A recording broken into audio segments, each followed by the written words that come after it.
Monsanto, Dow, DuPont in Hawaii and elsewhere, they've got a blank check to experiment with any kind of chemical they want on these test plots.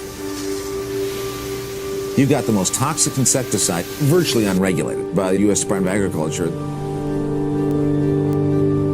The seed companies, the chemical companies, especially Monsanto, use every means of control to manipulate our government and other governments. They pour huge amounts of money into political campaigns.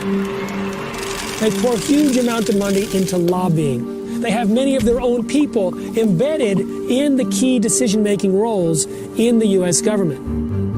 In 1992, the approval of genetically engineered crops was done by Michael Taylor, who was a lawyer from Monsanto and went right from Monsanto to working for the government. Tom Vilsack, who was named the Biotechnology Industrial Organization's Governor of the Year. His law firm defended Monsanto in the Supreme Court, and he became a Secretary of Agriculture. Here you have somebody who's in control of agricultural policy, absolutely linked to the hip to the biotechnology industry and to Monsanto's interests. The revolving door between Monsanto and government is going so fast, it's almost dizzying. Corporations, they said, we want to really own these seeds. We want patents on life. It was fast-tracked to the Supreme Court. It was a 5-4 decision with Clarence Thomas and that lead of the 5 saying, yes, you can patent seeds, you can patent life. Very few people know, but Clarence Thomas was a Monsanto lawyer. When I first heard about the idea of patenting a seed, or any kind of plant, I was absolutely horrified, and I thought, surely that'll never be allowed. You can't own nature.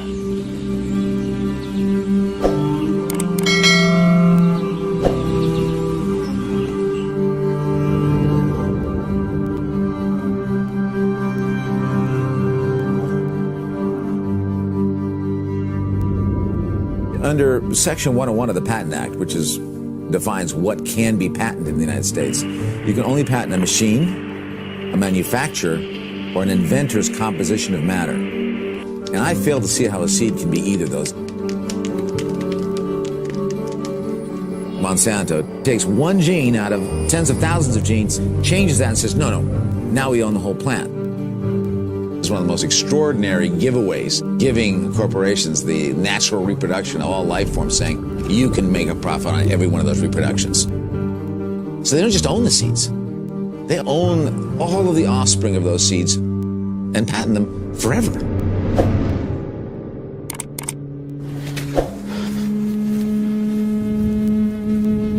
The threat is there by conglomerates to patent our seeds. Legally saying they own it because they're the first to patent it.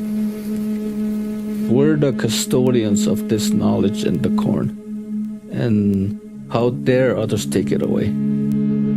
Once these corns get contaminated, there's no way you can breed it out. The only safe thing to do is actually incinerate. You know, I wouldn't feed it to animals. I wouldn't compost it because it's in the DNA. It's an abuse to seeds and to us as indigenous people. With the GMO seeds that are out there, we need to protect our seeds. We need to save our seeds. And we need to plant them for the survival of our communities and survival of Earth Mom.